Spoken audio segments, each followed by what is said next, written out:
Dahulu, guru memungut mutiara ilmu dari lembaran kitab, melakar aksara di papan hitam. Kini, guru memetik permata pengetahuan dari awan digital dan memancarkan pula di layar maya. Bismillahirrahmanirrahim. Assalamualaikum warahmatullahi wabarakatuh dan salam sejahtera. Setinggi perhargaan buat nahoda pengendali acara Barisan Kehakiman yang berpandangan jauh, rakan seperjuangan yang berwibawa, saudara dan saudari yang dihormati sekalian. Salam Malaysia Madani, rakyat disantuni. Madah bicara bertema Guru Digital Murid Global ini akan kita singkap dan garap dalam hamparan fakta bernuansa ilmiah agar setiap mutiara gagasan yang tersirat dapat dizahirkan dengan keluhuran makna dan kewibawaan. Secara konseptualnya, Guru Digital Murid Global selaras dengan aspirasi rancangan Malaysia ke-11 menuntut peranan guru sebagai pemuda cara yang mahir teknologi, kreatif dan adaptif dalam mendidik. Melalui pendidikan berkualiti dan inovatif, murid bukan sahaja cemerlang dalam akademik, malah berbudi pekerti luhur dan mempunyai kompetensi global. Hadirin sekalian, paksi bicara pertama di bawah kata kunci insan terdidik, mengangkat martabat negara akan kita singkap pada hari ini.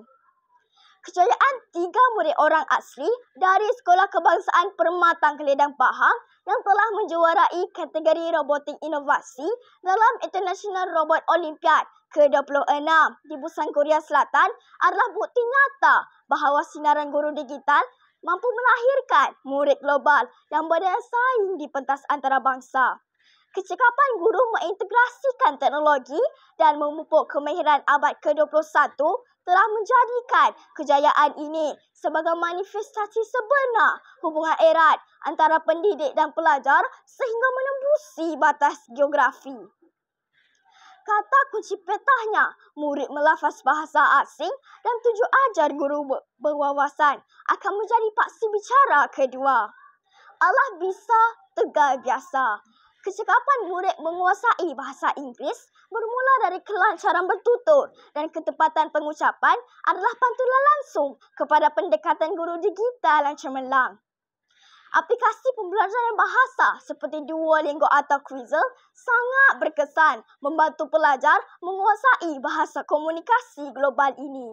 Aplikasi ini menawarkan pelbagai latihan yang bukan sahaja menyeronokkan tetapi juga berkesan dalam membantu pelajar menguasai kosakata dan tata bahasa hingga mereka mampu menembusi ruang global. Para hadirin yang dimuliakan, guru ibarat lilin membakar diri. Di era digital, guru umpama cahaya yang mampu menembusi setiap sudut maya dan memanaskan jiwa murid di seluruh pelosok bumi. Ungkapan ini menjadi paksi bicara saya yang terakhir.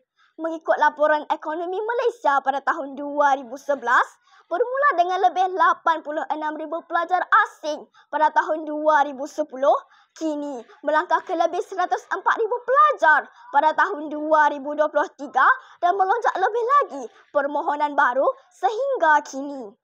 Trend ini bukan sekadar angka, tetapi bukti nyata sinaran guru digital melalui inovasi, pendidikan dan pembelajaran. Apakah generasi hari ini akan menjadi penerus kegemilangan atau sekarang bayang-bayang yang hilang di telan zaman? Menutup tirai bicara, guru digital murid global bukan sekadar madah pemanis bicara, tetapi suatu ikrar luhur yang terpahat demi menjulang masa depan pertiwi. Apabila pendidik memimpin dengan kebijaksanaan yang berakar daripada ilmu dan pengalaman, murid pula melangkah dengan pandangan jauh, berpaksikan cita-cita murni.